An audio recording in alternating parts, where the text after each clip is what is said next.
Fala, galerinha! Tranquilidade total? Espero que sim. Botinox na área, haha! Botinox em meia pandemia, em casa.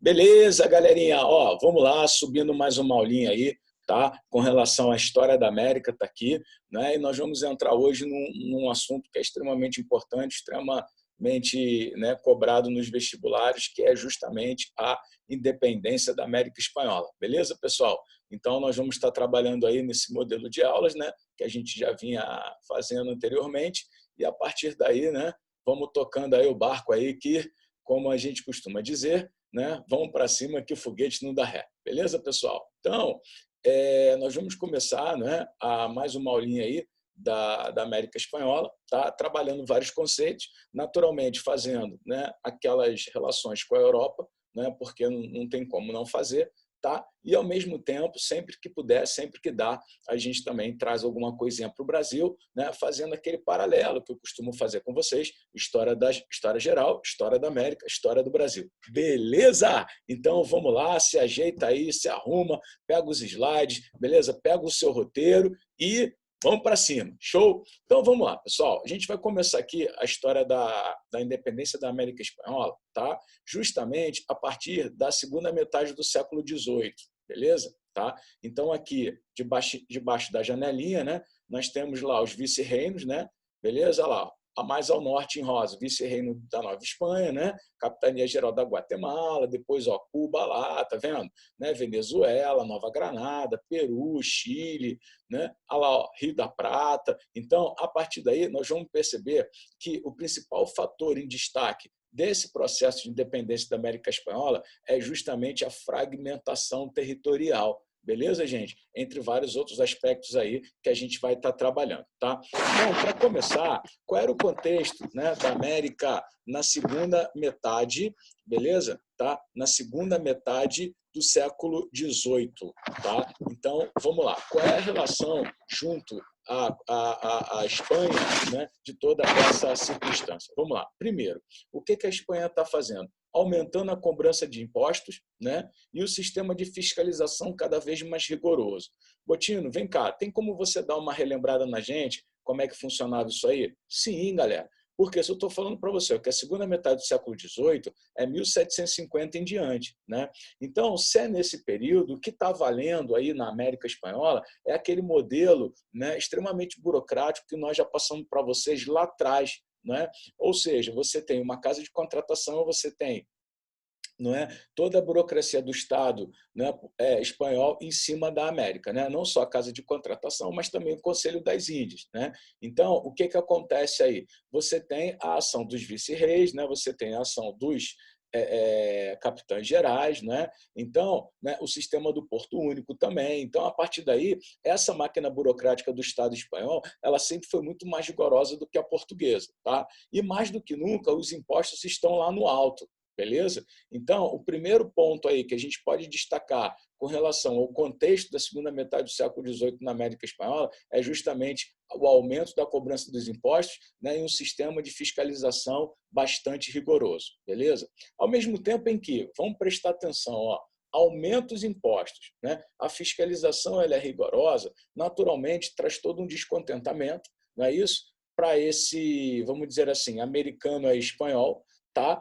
Que vai buscar também na Europa o que, gente? Aquelas influências, né? Aquelas tendências que nós vimos nas aulas anteriores, tá? Do que? Dos ideais iluministas, né? Principalmente no que diz respeito à liberdade e à independência. Tá? Então, o que acontece? É claro que você, quando fala de independência da América Espanhola, você pode simplesmente dividir em dois grandes grupos, né? Primeiro, né, as revoluções tipo, né, a que são colocadas como as guerras de independência na primeira fase, tá? A chamada Revolução Malograda, que vai de 1810 a 1816, né? Aí já é século XIX, uma consequência desse período que a gente está estudando, né? Mas que não dão em nada, não conseguem atingir o seu objetivo, né? Final. Tá? E depois, na segunda parte, você tem um segundo ciclo, né, das guerras de independência, que é justamente as chamadas, né, Revolução Vitoriosa, que é de 1817 e 1825.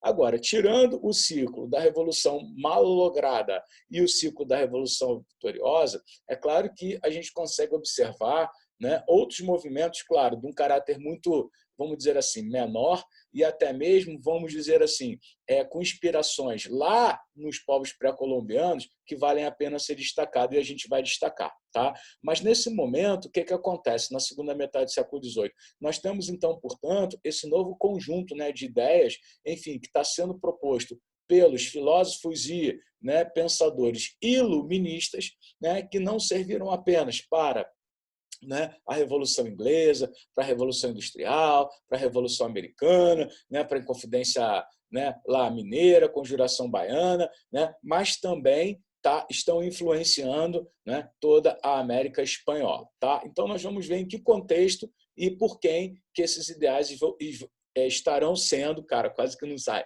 que eles estarão sendo colocados, né, em prática aí. Beleza? Então, vamos lá, mais um ponto. Ó, influências inglesas, né, e da própria Revolução Francesa. Tá?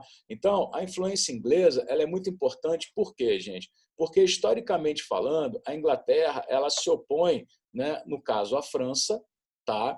E, nesse caso aqui, nós vamos ver que a Inglaterra, muitas das vezes, acaba apoiando os processos de dependência da América Espanhola também. Tá? Influência essa que acaba buscando sempre o quê? Um mercado consumidor, uma ampliação de mercado consumidor. Tá bom? A Revolução Francesa também chega por conta do quê? Desses ideais iluministas, né, tão presentes na prática por lá, né? Ou seja, liberdade, igualdade, fraternidade. Então, esses ideais iluministas, lembra, eles foram Ih, cara, tá engasgando, hein? Hoje não tá bom não, mas vamos lá, vamos melhorar. Vamos nessa, ó. Esses ideais iluministas, eles foram apropriados, né?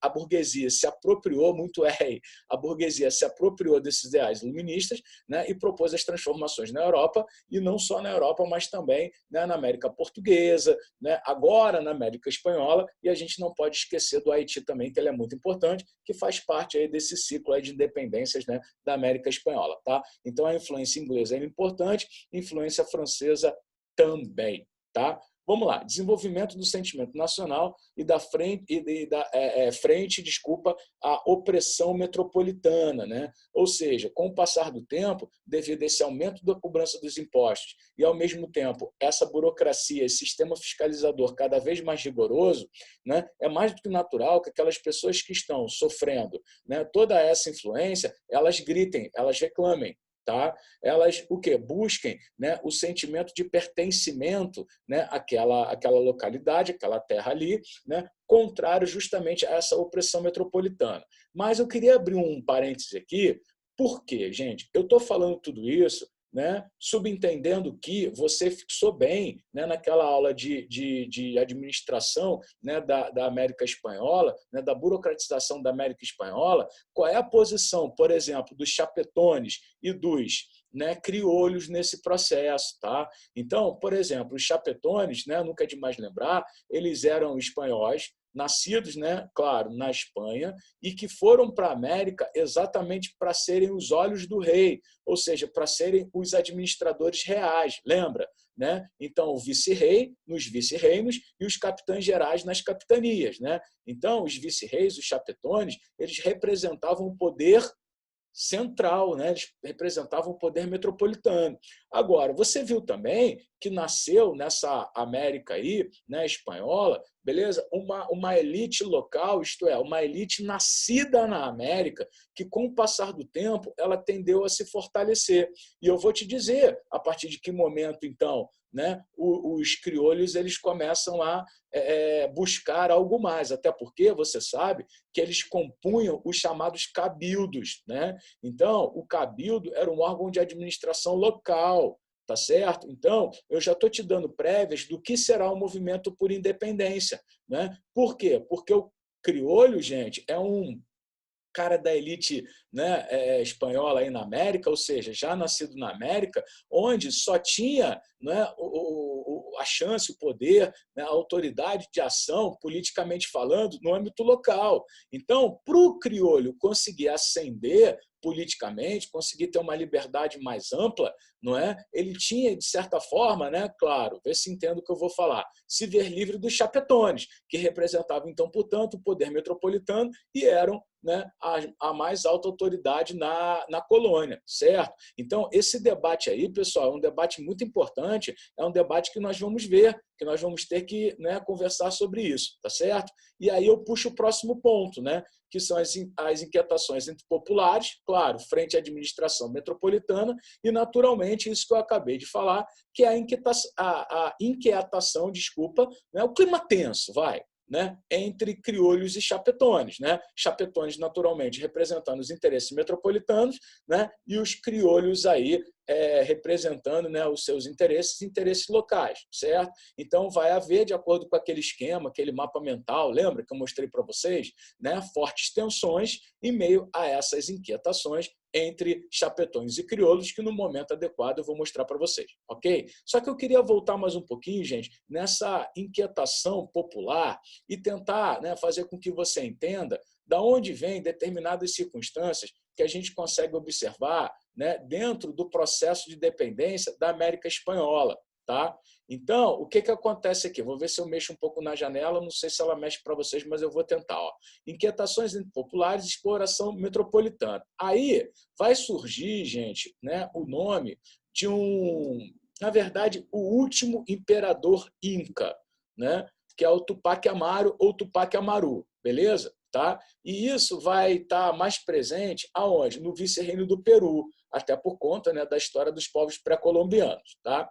Então, o último imperador inca, o Tupac Amaru, o Tupac Amaru, ele promoveu uma revolta lá pelos idos de 1780, tá? Uma revolta indígena de grandes proporções, beleza? Tá? Que se alastrou, né, por onde, gente? A partir do Peru, tá? Por várias outras regiões da América Latina. Então, o que acontece? O Tupac Amaru ou Tupac Amaru, né, desde lá de trás de 1780, eu falei, desculpa, gente, 1780 é o movimento do Gabriel aqui, né, do José Gabriel. Mas o Tupac Amaru, né, ele vem antes disso, né, com que finalidade? De promover justamente o quê, gente? Né, essa liberdade, né? Ou seja, uma revolta indígena, obviamente, buscando melhores circunstâncias. E aí, em 1780, né, ou seja, segunda metade do século XVIII, aí, o José Gabriel, né, o que ele faz? Ele, justamente para tentar trazer esse ideal de liberdade, né, esse ideal revolucionário proposto pelo Tupac Amaru lá atrás, o que ele faz? Ele se autoproclama, né, sucessor do último imperador inca, com o título de Tupac Amaru II. Tá? Então, por que eu estou te falando isso, o Tupac Amaru II?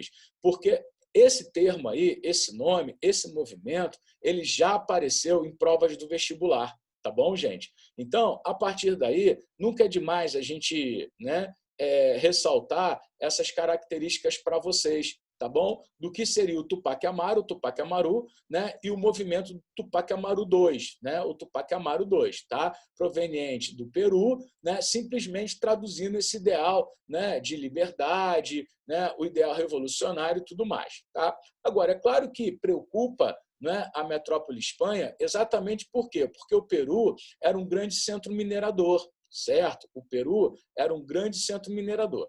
E é exatamente a partir dessa decadência da mineração que outras atividades econômicas elas vão estar sendo desenvolvidas até então. Tá? Então, quais são? Né? A agricultura e a pecuária. E é justamente por conta do declínio da mineração e o surgimento da agricultura e da pecuária que também, nesse momento da história, então, portanto, né, surge essa nova elite colonial, que são ninguém mais, ninguém menos do que os crioulos. Tá? Então, eu falei para você um pouco anteriormente que eu ia falar, né, de onde vem, né, o surgimento, né, a ação dos crioulos, né, e a solidificação dessa nova classe. Por quê? Vamos lá, vamos relembrar se você está confuso, se você está perdido. Né? Como é que começou a história da exploração da América Espanhola? Gente, em cima da mineração pesada, certo? Então, você tem lá o período das conquistas, que vai desde o descobrimento do Colombo até, né, 1530, beleza? Então, 1530 já é século XVI. Depois, a partir de 1531, tem essa tal administração aí que eu comecei falando e relembrando para vocês da aula anterior, não é? Que é dessa burocracia, dessa fiscalização pesada, né? Enfim, dos vice-reis, dos capitães gerais, dos visitadores, tudo aquilo que a gente falou na aula de América lá colonial, tá certo? E aí, pessoal, naturalmente, o que acontece? Você lá atrás tinha a figura, né? Lembra?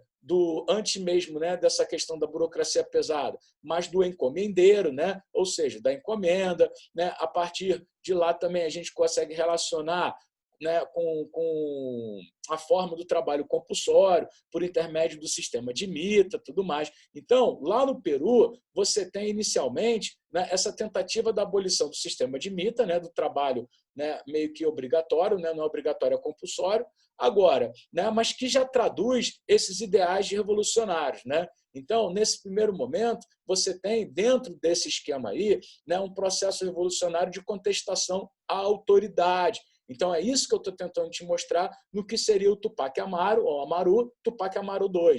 Tá? Então, esse início é só para te contextualizar esse período antes da burocracia propriamente dita da coroa espanhola, né, no sentido mais fiscal e automaticamente mais o quê? Burocrático, beleza, gente? Então, é só para te dar uma situada no tempo e no espaço, para introduzir o assunto, para que aí, né, a gente consiga trabalhar exatamente o processo, não é isso, de independência, né, e chamar a atenção, né, da colheita desses novos ideais e dessas ações aí de 1780, né, no caso do Peru, né, enfim, né, no Peru propriamente dito, né, gente, do vice-reino do Peru. Tá? Então, entrando exatamente, né, em consequência a tudo isso, não apenas na América, mas também na Europa, né, ao contexto da entrada do século aí em questão, beleza? E aqui a coisa ela é mais, vamos dizer assim, pesada, né, para que você entenda essas várias relações aí. Vamos lá. Então, para a gente conseguir entender, né, o que starta verdadeiramente a primeira fase, né, da chamada Revolução Mal-Lograda, é justamente o contexto europeu a partir de 1806. Tá? E aqui você pode perceber, embaixo da janela que eu estou te mostrando, a Península Ibérica, certo? Tá? Então, você tem aí, num amarelo mais forte, a Espanha, certo? Né? Num bege claro, Portugal aqui, que eu estou mexendo com o cursor, tá? E lá, bem debaixo da janela, é a França, tá? É a França. Agora, o processo de dependência da América Espanhola, ele vai estar intimamente relacionado ao quê, gente? À ação francesa, tá? E isso faz com que a gente comece a entender, né, onde é que a Inglaterra vai se posicionando, tá certo? Dentro desse esquema. Por quê? Se eu estou no século, não é, 19, caramba, 1806 eu estou em meio ao período napoleônico. Né? Então, o que aconteceu aqui em 1806? Vamos lá. Napoleão decreta, portanto, o bloqueio continental. Né? Como nós já havíamos falado na aula de Brasil, o bloqueio continental nada mais é uma medida que Napoleão toma, né, para bloquear economicamente os países europeus, tá, de fazerem comércio com a Inglaterra. Beleza? Tá? Então, aqui, a partir do bloqueio continental, eu estou te mostrando exatamente o que, gente? A ação de Napoleão, tá? E de que maneira que isso daí vai estar relacionado à América Espanhola, até porque a América Portuguesa nós já fizemos para vocês, tá bom? Então, é o contexto do bloqueio continental, é Napoleão afirmando as conquistas do período de Revolução Francesa, né? Nós estamos em meio ao período napoleônico, nós estamos em meio ao avanço do período napoleônico, e nós vamos, né, restabelecer uma relação aqui que nós já falamos lá atrás e eu vou te reforçar ela agora. Qual é? Né? Do Tratado de Fontainebleau. Né? O Tratado de Fontainebleau ele foi um tratado firmado entre a França de Napoleão Bonaparte e a Espanha da dinastia Bourbon, certo? Então, lá atrás, quando eu falei para vocês com relação à transmigração da corte, eu te falei que esse tratado aí, ele estava, né, como pano de fundo, te mostrando o desgaste das relações diplomáticas entre Portugal e Espanha e automaticamente mostrando, né, as intenções imperialistas do Napoleão, tá? Ou melhor, intenções expansionistas. Tá? Então, termo mais correto. Então, pessoal, qual foi mesmo esse tratado, hein? Que as tropas napoleônicas elas passariam, né? Então, ó, a França está aqui debaixo da minha janela, não está? Então, o que acontece? Que as tropas napoleônicas passariam pela Espanha, tá? Até chegar a Portugal, tá certo? Para quê? Para que Napoleão pudesse, então, cobrar a Portugal da não adesão ou aderência, né, ao bloqueio continental, certo? Só que a Espanha, claro, não vai deixar tropas né, napoleônicas passarem de graça. Não. O que Napoleão prometeu à Espanha? Dividir Portugal em 3 partes, né? Uma para os portugueses lá, uma para a França e uma para a Espanha, certo? Lá na aula de transmigração, eu te chamei a atenção te dizendo o seguinte, que parte dos espanhóis não gostaram da ideia.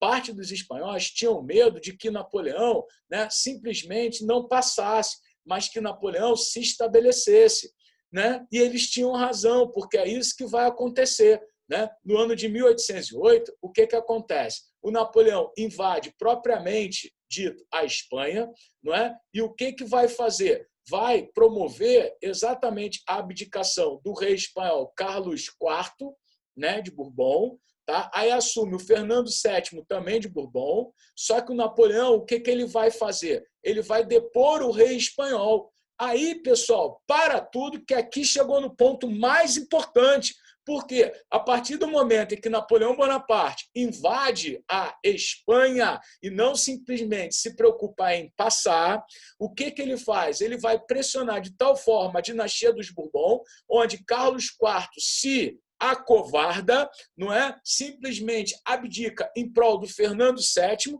que meio que se debate, e aí o que Napoleão faz? Napoleão depõe o rei espanhol, depõe a Casa de Bourbon, tá certo? E lá, o que ele vai fazer? Ele vai simplesmente colocar no poder o José Bonaparte. Opa, prestou atenção no sobrenome? Né? Que vai ser coroado, então, primeiro, rei francês, né? na Espanha, né? Ou seja, vai ser coroado enquanto Dom José I Bonaparte, rei da Espanha. Ou seja, a Espanha, a partir da ação de Napoleão Bonaparte, simplesmente faz o quê? Tira do poder um rei espanhol. E a partir do momento que tira do poder na Espanha um rei espanhol e bota a goela abaixo um rei francês, isso vai ter como desdobramento o quê? As tensões que já vinham, né, naturalmente veladas, tá, na América Espanhola, elas vão se tornar reais. Porque, naturalmente, a gente vai perceber que, por exemplo, aquela elite criolha não vai se submeter à autoridade de um rei francês na Espanha. Então, era justamente essa brecha que os crioulos, de certa forma, estavam esperando. Para quê? Para conseguir se colocarem contra a administração espanhola, contra aqueles que, na verdade, materializavam essa administração espanhola na América, que era ninguém mais, ninguém menos do que os chapetones. Que, nesse momento da história, naturalmente, o que você vai perceber? Você vai perceber, né, que vai haver um abalo sério dentro dessa estrutura, até porque parte dos chapetones, obviamente, não querem o quê, pessoal? Eles não querem perder o quê? Né? Os privilégios dados a ele pela metrópole. Tá? Então, a partir da ação de Napoleão Bonaparte na Espanha, a partir do momento em que José I, né, chega à coroa espanhola sendo um francês, isso vai causar o quê? Né? Disputas, né, tensões, beleza? Inquietudes cada vez mais graves, tá, na América Espanhola. Então, o que eu vou fazer para vocês agora? Eu vou simplesmente caracterizar as forças em disputa na América. Então, por exemplo, os chapetones, né? Chapetones eram defensores dos interesses espanhóis, queriam manter o pacto colonial, né? Eles se dividiam, então, portanto, em 2 grupos, tá? Primeiro grupo, então, aqueles chapetones que, né, apoiavam os Bourbons, né? Ou seja, que estavam a favor, né, do rei espanhol governar, né? Ou seja, da dinastia de Bourbon, tá? Que é um grupo minoritário, tá? Até porque eles caíram agora, né? A França está dominando a Espanha e quem está reinando é um rei, né, espanhol. E o grupo minoritário, né? Grupo majoritário, então, portanto, né, dos chapetones que naturalmente apoiavam, né, a dinastia de Bourbon, isto é, um rei espanhol, e o grupo minoritário, né, que mantinham-se fiéis ao quê? A coroa mesmo sob controle francês, tá? Então, vamos tentar clarear mais as suas ideias para não ficar confuso. Vamos nessa. Quem era a autoridade metropolitana espanhola na América? Eram os chapetones. Beleza. A partir do momento que o rei, né, foi derrubado, a dinastia de reis franceses na França foi derrubada, a dinastia de reis espanhóis na França foi derrubada, e lá é colocado um rei francês, há um abalo natural em todo o processo, certo? Mas, no caso dos chapetones, você tem a grande maioria, obviamente, né, apoiando um rei espanhol, né, até por conta dos privilégios que a eles cabiam por conta dessa função. Tá? E, por outro lado, o que nós temos? Nós temos aqui um grupo minoritário que, mesmo com a saída, né, dos reis espanhóis, né, ou seja, de uma casa de reis espanhóis, do comando da Espanha, né, simplesmente, né, viam que, foda-se que tem um rei lá francês, eu quero saber aqui do que é meu e de que maneira que isso vai estar sendo colocado em prática nesse momento. Certo? Então, a partir daí dessas duas divisões, isto é, uma majoritária e uma minoritária, nós temos um solavanco dentro da ordem do quê? Dos chapetones propriamente dito. Chapetones esses que representavam 1% da população colonial, gente. Né? População colonial essa que está ilustrada na pirâmide ao lado, né, com crioulos representando 13,5% da população, mestiços 27,5% da população, e a grande parte da população era composta por índios e negros, isto é, 58%, o que vale a mais da metade. Certo? Então, eu estou tentando contextualizar para vocês exatamente, né, o distúrbio que vai ocorrer dentro dos próprios chapetones. Naturalmente, isso vai fazer com que, né, muitos chapetones não aceitem, né, ou seja, o grupo majoritário, um rei francês, né, e isso vai causar, obviamente, uma contestação, né, a esse rei francês, tá, por parte dos chapetones na América e aqueles também que, não, vamos lá, vamos defender os nossos interesses, isso aqui está tudo certo, está tudo bem, vamos ver o que vai acontecer, deixa o pau quebrar. Tá? Já os crioulos, né, tinham na independência sua única forma de obter o poder político, certo? E a liberdade comercial desejada. Já falei isso para você hoje nessa aula. Tá? Organizaram a partir dos cabildos, né? Ou seja, cabildos, você lembra, eram, né, como se fossem as câmaras municipais da América Portuguesa. Né? Eram, né, representantes da administração local. E aí, o que os crioulos fazem? Eles simplesmente, a partir desses cabildos aí, eles organizam as chamadas juntas leais governativas, tá? Junto à Junta Suprema da Espanha, em Cádiz, tá? Assumindo, de fato, o poder na América entre os anos de 1810 e 1814. Tá? Não havia qualquer objetivo político definido e nem qualquer unidade de luta nesse momento. Simplesmente, né, eles estão descontentes, tá? E estão questionando, obviamente, né, a ação de um rei francês, mas também é justamente nesse momento, então, frente a essa fragilidade, né, ao vazio de poder deixado, né, na ação de Napoleão, ou seja, né, na retirada de um rei espanhol do poder, é com que, na verdade, os crioulos acabam, então, portanto, se organizando e se fortalecendo em cima do quê? Dessas juntas leais governativas aí, né, frente ou ao lado da Junta Suprema da Espanha aí, entre os anos aí que nós, né, apontamos para vocês. Beleza, gente? Então, né, a gente segue aí. O grande temor com relação à participação popular e suas reivindicações, né, ou seja, você tem aí uma elite que está preocupada, né? Uma elite, não só a elite de crioulos, mas também de chapetones, né? Com relação ao quê? A uma possível ação popular, né? E tirando os privilégios, tanto que um lado e o outro possuíam, né, nessa circunstância. Então, para resumir toda essa, né, questão, o caos político estava estabelecido, né? Ou seja, os cabildos se dividiram e se colocaram contrários aos vice-reinos, isto é, aos chapetones. Então, aquela tensão, aquele incômodo, aquele enfrentamento, que era questão de tempo, vai justamente ser startado nesse momento agora. Tá? Então, espero que você tenha entendido, depois disso tudo que eu acabei de falar, que foi justamente a ação de Napoleão, né, e José I Bonaparte, sob o comando, né, a Espanha sob o comando da França, beleza? É que abre, então, portanto, a brecha para que aquela relação de inquietação, aquela relação de possível enfrentamento, né, entre crioulos e chapetones começasse, tá? Claro, contextualizando também a posição dos chapetones e contextualizando a posição dos crioulos. Botino, mas por que você falou tanto? Fiquei até meio confuso nos chapetones ali e tudo mais. Porque, gente, as questões de múltipla escolha elas podem trazer, tá, um texto que te confunda a partir do que cada grupo defendia. tá?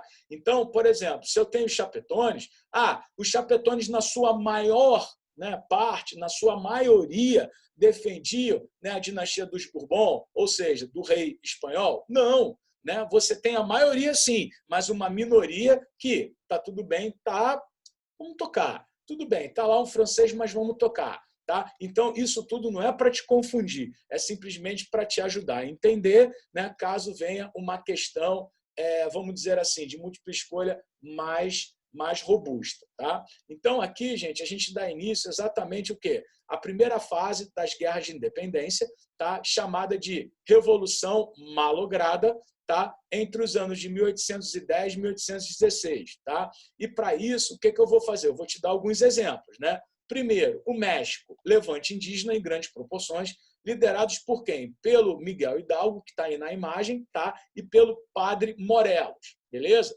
Chegando a proclamar a independência no México, tá? Mas isso daí não vai se sustentar, beleza? Tá? Movimento radical popular, presta atenção, popular, tá?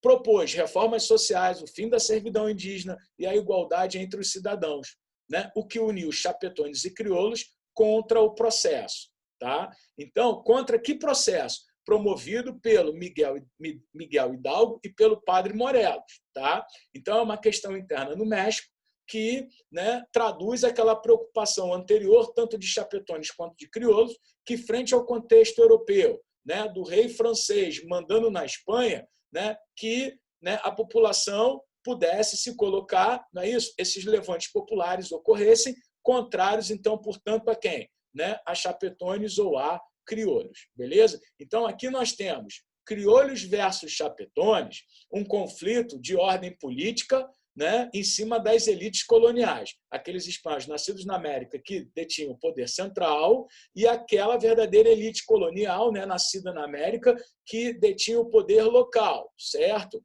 Né? Então, você tem aí, né, os cabildos contra os vice-reinos, né, isto é, os crioulos versus os chapetones, porém, nessa primeira fase, então, portanto, apresenta-se no México um movimento, né, de caráter popular. Botino, mas é só isso que eu preciso saber? Gente, você precisa saber para onde o nariz aponta.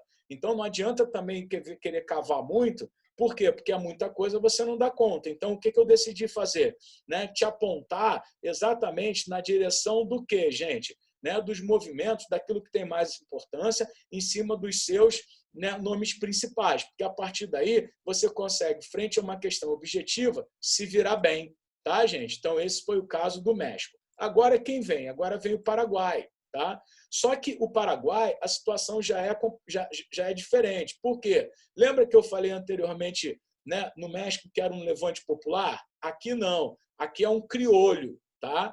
Que é o José Francia, ou Franquia, tá? Dependendo da pronúncia. Ele conseguiu, né, efetivamente até proclamar a independência do Paraguai. Graças ao quê? A condições geográficas, né, que nós estamos vendo aí, de isolamento, né, distante das áreas centrais, né, do interesse do poder da Espanha. Então, isso vai variar também muito de acordo com o quê? Com que cada região possa oferecer. Tá? Então, nessa primeira fase aí, o caso paraguaio, ele obtém sucesso. Tá? Então, depois do Paraguai, rapaz, agora é importante, hein? Quem vem? A Venezuela. Tá? Então, a Venezuela de 1811 está nas mãos de quem? Ó, do Francisco Miranda. Tá? Proclama a independência, beleza? Tá? Mas foi derrotado em 1812. Então, quer dizer, em 1811, já é derrotado em 1812 pelo exército espanhol. Tá? Miranda foi conduzido à morte em Cádiz. Tá? Beleza? Quem vai retomar essa luta aí, no caso da Venezuela? Rapaz, aí para tudo. Né? Quem foi?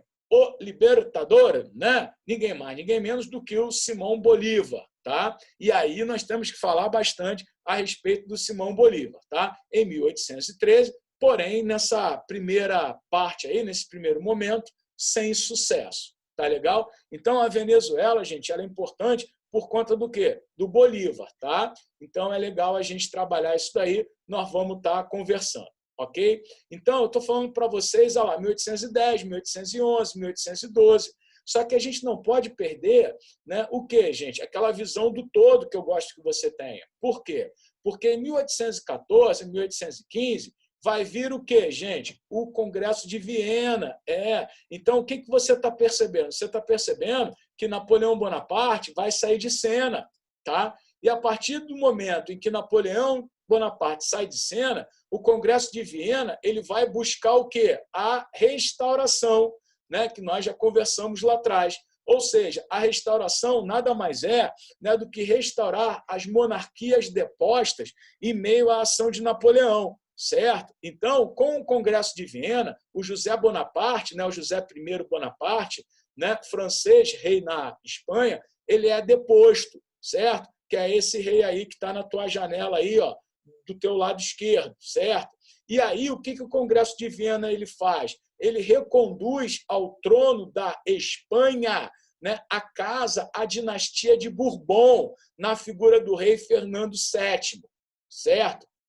Beleza? Tá? Aquele rei que foi destronado lá atrás pelo Napoleão e no lugar ele coloca o José Bonaparte, tá certo? Então, a partir daí, o que acontece? Com a saída de Napoleão Bonaparte, com a saída de José I Bonaparte, né, você tem novamente um rei espanhol, né, conduzindo a Espanha. E novamente vai acontecer o quê? Um solavanco, né, agora sim, um tanto quanto mais, vamos dizer assim, robusto, certo? Na América Espanhola. Ou seja, nós vamos começar uma segunda fase, né, das guerras de independência, agora sim, a Revolução Vitoriosa, frente ao quê? Né, a uma Espanha já com o rei espanhol, né, já com a dinastia de Bourbon reconduzida ao poder, porém, né, uma América Espanhola que já tinha ensaiado, através da Revolução Mal-Lograda, né, ações contrárias, então, portanto, à ação metropolitana, que não deixa de ser. Antes era de um rei espanhol, agora tinha sido de um rei francês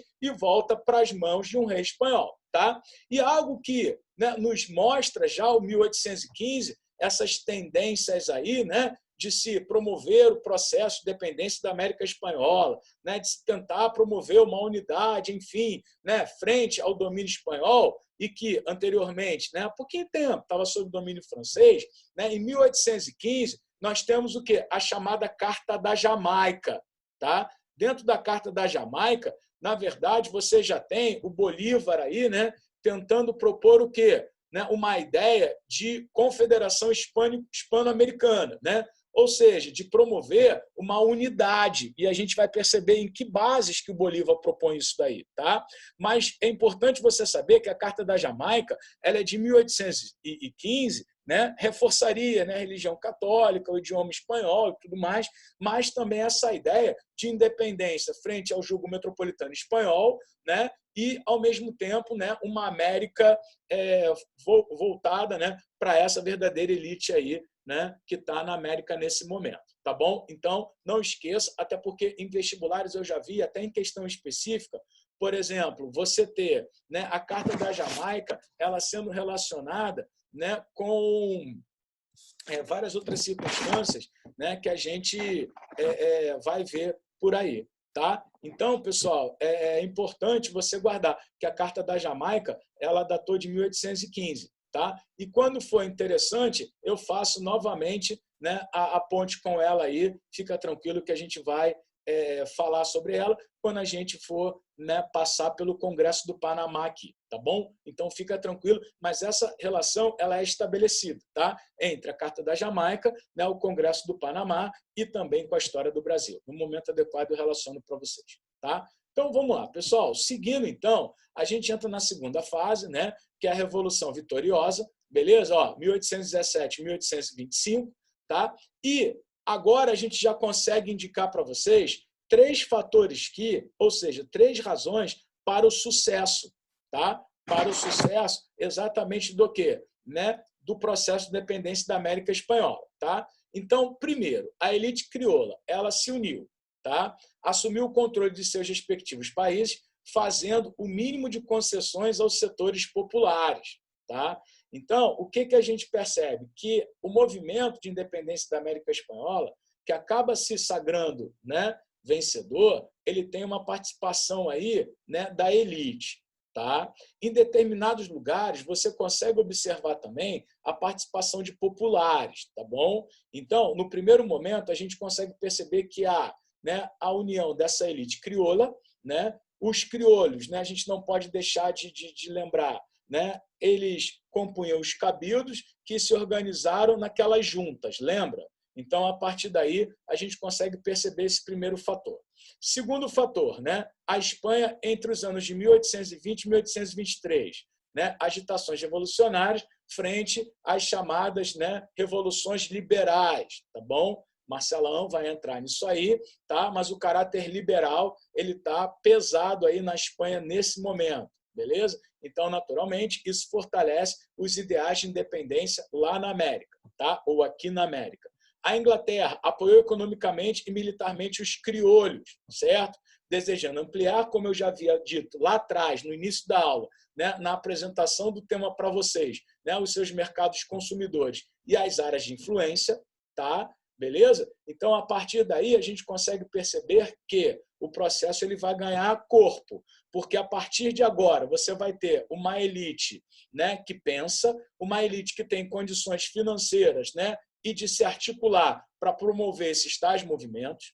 Você vai ver que na Espanha, na Europa, a Espanha ela está mergulhada, né, frente a movimentos, né, de caráter liberal, tá? Que isso vai, claro, alimentar, né, em termos de ideologia, os movimentos por independência, tá bom? E a Inglaterra aí, claro, sempre presente, né, de forma direta ou indireta, para poder estar atendendo os seus interesses, beleza? Então, nesse contexto aí da Revolução, no caso vitoriosa, surge, né, o nome muito importante, que ele é tido como libertador, que é o Bolívar, né? Única liderança latino-americana que esboçou, portanto, um plano de unificação da América Espanhola, né? Mesmo que limitado. Por quê? Porque o Bolívar ele era adepto de uma América Latina republicana e unida. Então, pessoal, nas provas de vestibular, você tem que guardar exatamente, porque é isso que cai, o que o Bolívar pensava, de que maneira que o Bolívar queria a América, tá? O que o Bolívar ele defendia. Ele defendia nada mais, nada menos do que isso aqui, ó, tá? Ou seja, o pan-americanismo. Botino, mas o que é isso, né? Vamos lá, você já ouviu o termo pan-americano, você já viu o termo pan-eslavismo, você já viu o termo pan-germanismo, não já? Então, o que significa dizer o prefixo pan? Todos, tá? Então, o que é o pan-americano, né? Os Jogos Pan-Americanos, por exemplo, é os jogos, né? É a união de todos os povos de origem americana, né? A união dos povos de todos, né? Vamos lá, o que é o pan-eslavismo? A união dos povos de origem eslava. O pan-germanismo, união dos povos de origem germânica, beleza? Então, o Bolívar nada mais, nada menos, ele queria isso, gente. Uma América Latina unida, né? Ou seja, o pan-americanismo sob o viés o quê? Republicano, tá? Então, isso você não pode esquecer, tá? É sob o viés republicano. Então, o que a gente percebe com relação a isso, tá? Que o bolivarismo, não é isso? O bolivarismo, né, que o Hugo Chávez tanto defendeu, tá? Ele vai simplesmente olhar, né, com relação ao quê? A esse conjunto de doutrinas políticas liberais, tá? Ou seja, da onde surge esse contexto das ações, tá? Beleza? Então, esse conjunto de doutrinas políticas liberais a gente pode exemplificar como, por exemplo, né, a promoção de educação pública gratuita e obrigatória. A gente pode exemplificar, por exemplo, como o repúdio da intromissão, né, de povos estrangeiros, tá? Da influência estrangeira. Então, a partir daí, das ideias de Simão Bolívar, né, o libertador, né, que está na Venezuela, o Hugo Chávez, o que ele vai fazer? Ele vai lançar mão, né, do que seria o bolivarismo, ou seja, né, adepto de uma América, né, unida, né, do pan-americanismo, claro, sob a batuta dele, né? E a partir daí, o que acontece? Né? Você tem o Bolívar, então, portanto, né, promovendo esses movimentos, tá? E essas ideias de unificação, né, ou seja, elas foram apresentadas, como eu já falei anteriormente, disse para vocês que iria fazer o paralelo na Carta da Jamaica, não é? E também apresentada no Congresso do Panamá, certo? Tá? Só que no Congresso do Panamá, não houve total representatividade da América Latina, né? Por quê? Quem estava por lá? Até anotei aqui, gente, para não esquecer ninguém. Ó. Deixa eu ver aqui. Ó. Colômbia, Venezuela, Equador, México, Nicarágua, Guatemala, Costa Rica, Honduras e Peru, certo? Articularam uma confederação hispano-americana, tá? No Congresso do Panamá. Cadê o Brasil? Né? Não falei Brasil, hein? Tá? Então, presta atenção nisso aí. Então, o que o Congresso do Panamá e a Carta da Jamaica têm em comum? Né? Esse desejo, essa manifestação do Bolívar, né, em torno do pan-americanismo, isto é, né, vamos então, né, propor aí a união, né, o fortalecimento de uma América, não é isso? Forte, né, de uma América Latina unida, porém republicana, tá? Então toma cuidado com a Carta da Jamaica, toma cuidado com o Congresso do Panamá e das relações que estão estabelecidas a partir daí, tá? Agora, o que acontece? O bolivarismo, então, portanto, gente, ele acaba fracassando, tá? Por conta do quê? Dos diferentes interesses políticos de quem? Dos caudilhos, tá? Dos caudilhos. Por quê? Né? O que é o caudilismo? Quem é o caudilho? Da onde veio isso aí? Tá? Então, vamos lá. Pega um papel e caneta e anota aí o conceito. Tá? Posso ditar? Tá preparado? Vamos lá. Vou ditar, hein, pessoal? Vamos nessa. Tá? Então, ó, o caudilismo são chefes locais, vírgula, organizados, melhor, originários, tá? Teve como origem, né? Originados das forças militares, vou voltar, chefes locais, vírgula, originário das forças militares que lutavam, aceita ou não? Que lutavam pela independência, né? Até porque, não é isso? Os crioulos, então, eles compõem os cabildos, né? E o caudilho é essa liderança militar aí, tá? Vírgula. Passaram a disputar, vamos ver se é bom? Vou provar umzinho aqui. Passaram a disputar o poder em suas regiões, olha que delícia, ó. Passaram a disputar o poder em suas regiões, só faltou o cafezinho, usando meios violentos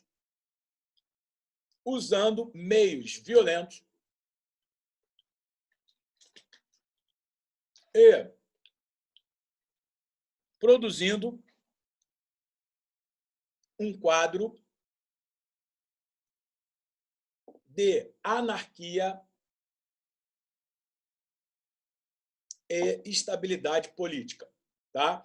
Então, o bolivarismo nada mais é, né, do que esse conjunto de doutrinas políticas liberais em torno da formação de uma América Latina unida, republicana, né? Só que para ser unida depende do cara que está fazendo. E esses caudilhos aí, né, eles acabam visando o poder para eles, né? Então, produzindo um quadro de anarquia e instabilidade política, tá? Beleza? Então, essa é a primeira parte, o caudilismo.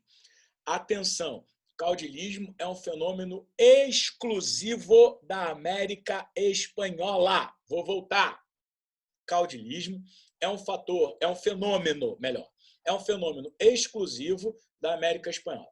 E a não convivência na formação de países fortes e unidos pelos Estados Unidos e a Inglaterra. Claro que não poderia ser, né, conveniente.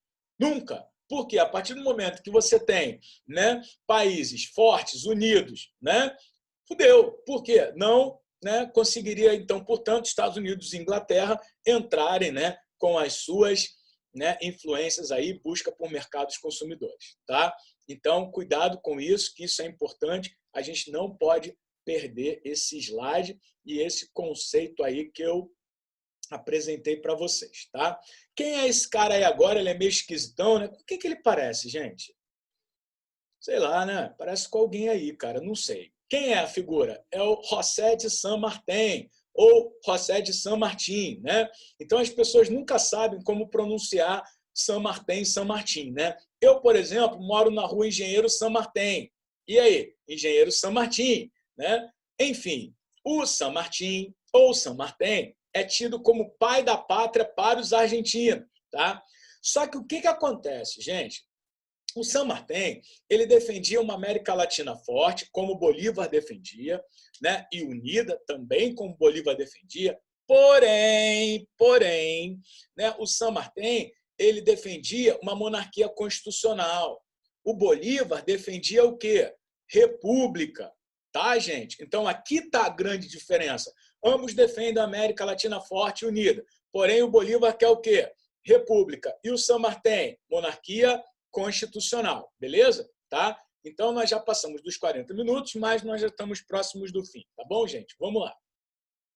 Então, o que acontece aí? Em junho de 1832, em Guayaquil, San Martín, né, o San Martín, renunciou a todos os seus cargos e abandonou a vida pública. Por quê? Estava cansado, né, era um caudilho, estava cansado, e aí o Bolívar passa a assumir, né, e ficar praticamente sozinho aí, frente aos vários movimentos. Tá? No México, o general Iturbe aliou-se a Guerrero, né, e por meio do Plano Iguala, proclamou independência, assumindo o trono assim, né, no México, como Agustín I. Tá?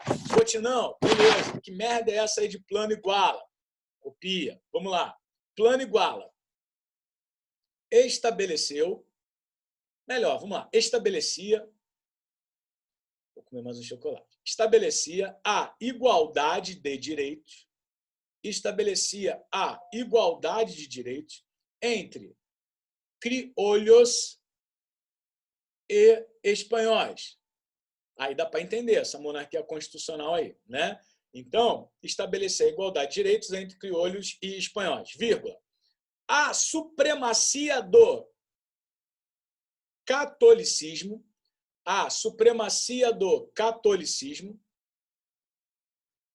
vírgula. A inviolabilidade da propriedade,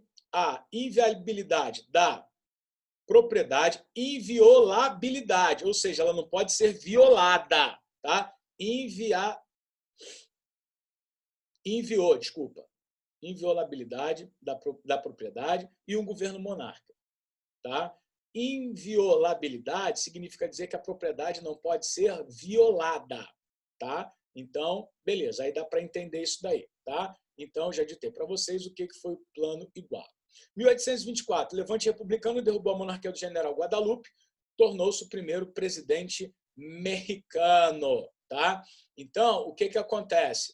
Em 1824 só, tá? Que o México se transforma, então, portanto, né, em uma república, tá? Show de bola? Legal.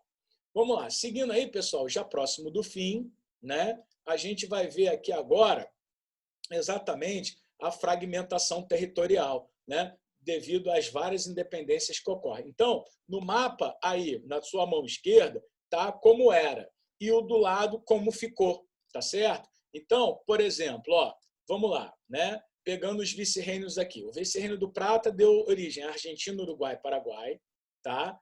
Vamos lá. O vice-reino do Peru, Chile, Bolívia, tá? Vamos lá, o que mais? O vice-reino Nova Granada deu origem a Venezuela, Colômbia e Equador, tá? E o vice-reino da Nova Espanha deu origem ao México, Províncias Unidas da América Central, que a partir de 1838, Guatemala, Honduras, El Salvador, Nicarágua e Costa Rica, tá, pessoal? Então, a partir daí, você consegue perceber que o principal ponto foi justamente, não é, essa questão da fragmentação territorial. Então, como é que eu queria terminar? Com uma síntese dessas ideias do movimento de independência da América Espanhola, tá? Então, anota aí, vamos lá. Os movimentos pela independência, né? Estou passando 13 minutinhos, vamos lá. Os movimentos pela independência tiveram forte caráter de guerra civil, tá? Beleza? Então isso demonstra aí, né, uma participação popular também, tá? Com o vazio de poder, né, guerra civil, 2 pontos. Com o vazio de poder na Espanha, vírgula, entre 1808 e 1815, com o vazio de poder na Espanha, vírgula, entre 1808 e 1815, vírgula, facções locais e regionais,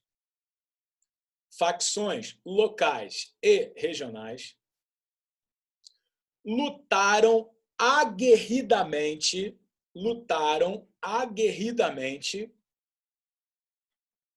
pelo poder. Daí a fragmentação territorial, que é a característica mais importante, tá? Esfacelando a estrutura político-administrativa,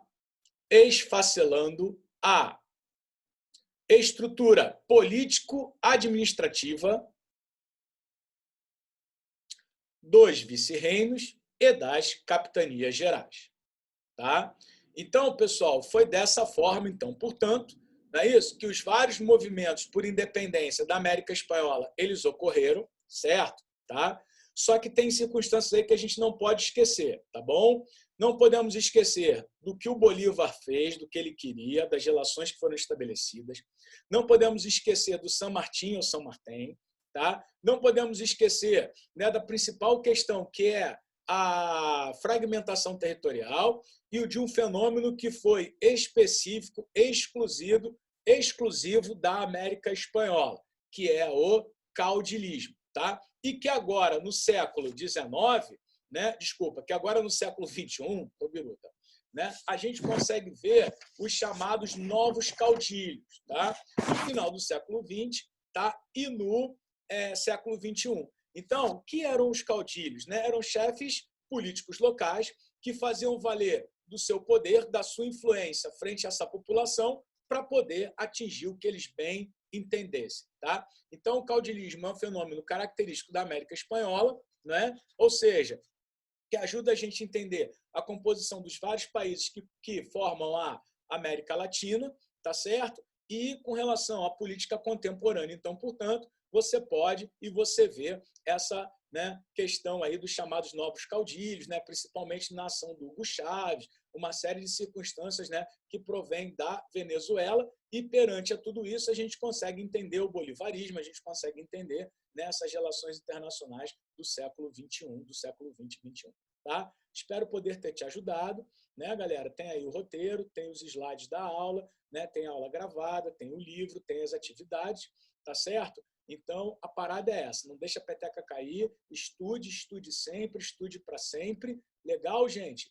Tá? E, cara, vamos nessa. Eu sei que a América Espanhola é sempre um pouco mais dolorida para vocês, porém eu procurei abordar aquilo que tem caindo nas últimas provas de vestibular e nós vamos ter oportunidade de fazer exercícios, vocês vão ver como é que isso é cobrado.